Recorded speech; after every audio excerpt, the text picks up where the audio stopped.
રામ નારાયણ રામ 1770 કરોડ વર્ષ થઈ ગયા છે પૃથ્વી જન્મી છે।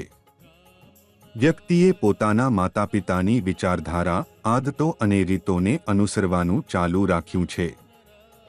કોઈ પણ શીખી ગુરુ બાળક, કોઈ પણ ડોક્ટર, કોઈ પણ FLA, કોઈ પણ ન્યાયાધીશ, કોઈ પણ એન્જિનિયર આ વાત વિશે ક્યારેય વિચાર્યું નથી કે તેમના માતાપિતાએ પોતાની વિચારધારા તેમને લાગુ પાડવા માટે મજબૂર કરી દીધી છે, જ્યારે પ્રકૃતિએ તેમને પોતે વિચારવા માટે મજબૂર કરી દીધા। આ મારી ભાષા નથી, પરંતુ આ વિચારધારા મહાગુરુ બાલક બ્રહ્મચારીએ છે। 10 વર્ષ પહેલા મૂર્તિ પૂજા શરૂ થઈ હતી। મૂર્તિ પૂજા એક નકશા છે। નકશાની જેમ નકશામાં તમે એ ક્યાં છે, રશિયા ક્યાં છે, ભારત ક્યાં છે તે જોઈ શકો છો અને ત્યાં પણ જઈ શકો છો। પરંતુ મૂર્તિ અમને શું કહે છે?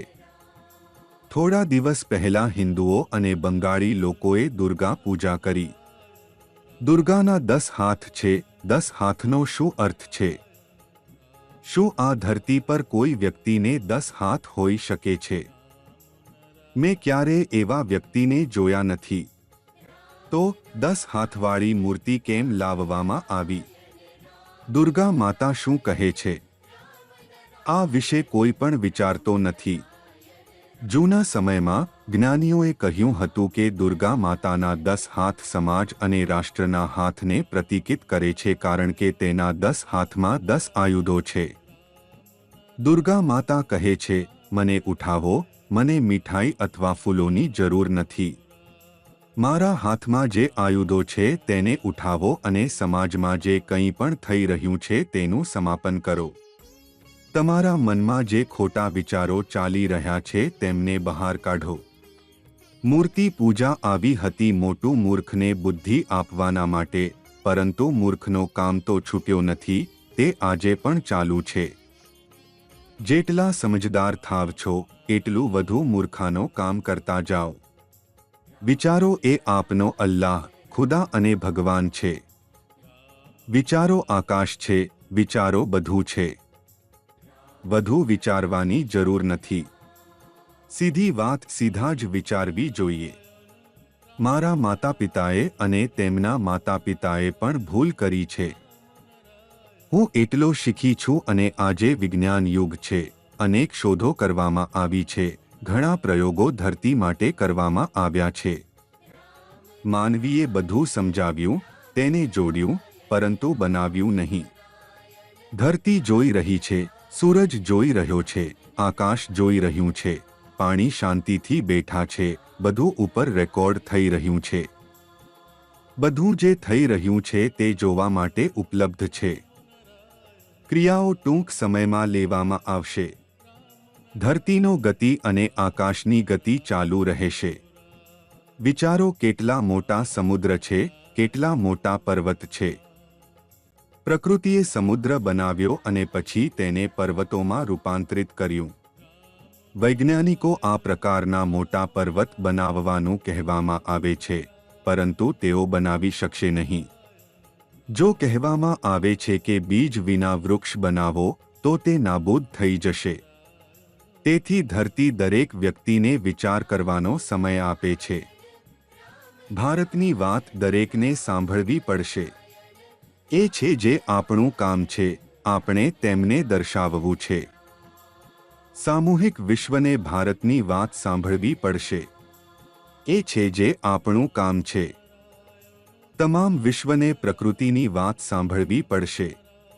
આપણે તે કરી રહ્યા છીએ। આપણે મોદી અને યોગી સાથે વાત કરીશું। આપણા માટે કોઈ રાજકીય પક્ષ સાથે કોઈ સંબંધ નથી। મારે માત્ર 2 સારા લોકો જોઈએ છે, જે હું શોધી લીધા છે। હવે આપણે જોશું કે કોણ મોદીને મારી શકે છે, કોણ યોગીને મારી શકે છે। અમારે પાસે કોઈ શક્તિ નથી। આપણે તેમના ખંડનને દર્શાવશું અને જમીનમાં ગાડી દઈશું। હું ફક્ત મોટું બોલતો નથી, પરંતુ મારી પાસે આ બતાવવાનો દમ છે।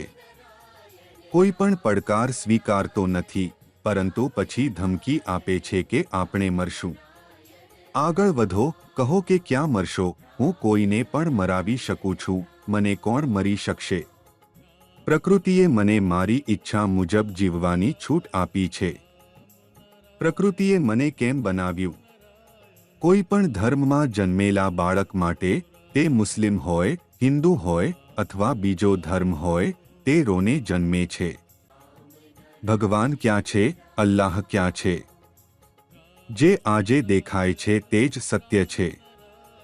સૂરજ છે, ધરતી છે, હવામાન છે, પાણી છે, આકાશ છે, આ બધું આજે દેખાય છે અને આ પછી પણ રહેશે. તેથી તેમનો કોઈ મૂલ્ય નથી. માનવી દ્વારા બનાવેલા દરેક વસ્તુનું મૂલ્ય છે, પરંતુ ઉપરથી આપવામાં આવેલ વસ્તુનું કોઈ મૂલ્ય નથી. જે દેખાતું નથી તે હજી અસ્તિત્વમાં નથી. તેથી બકવાસ વાતો ના કરો. જાહેર અને ગરીબ લોકોને સમજદાર બનવું જોઈએ. મંત્રીઓ અને નેતાઓ કેટલીવાર ગરીબોને મૂર્ખ બનાવતા રહેશે. હું તેમને છોડવાનું નથી. મોદી જમણી ન હોય, કેમ કે હું ઘર બેસી એવું રોકેટ ચલાવ છું કે બધા ઘરમાં બેસી મરી જશે, તેઓ પેરાલાઇઝ થઈ જશે. તેથી હું બધાને કહેતો છું કે તમારે સમય નથી, ઉપરવાળા પાસે તમારું સમય નહીં આપે. હું એક પોસ્ટ બારી છું જે બધાને માહિતી આપું છું. જો તમે મારી વાત નહીં સાંભળશો તો આ પ્રકૃતિની વાત છે. તમે સાંભળવા માંગતા નથી, આ તમે પર આધાર રાખે છે.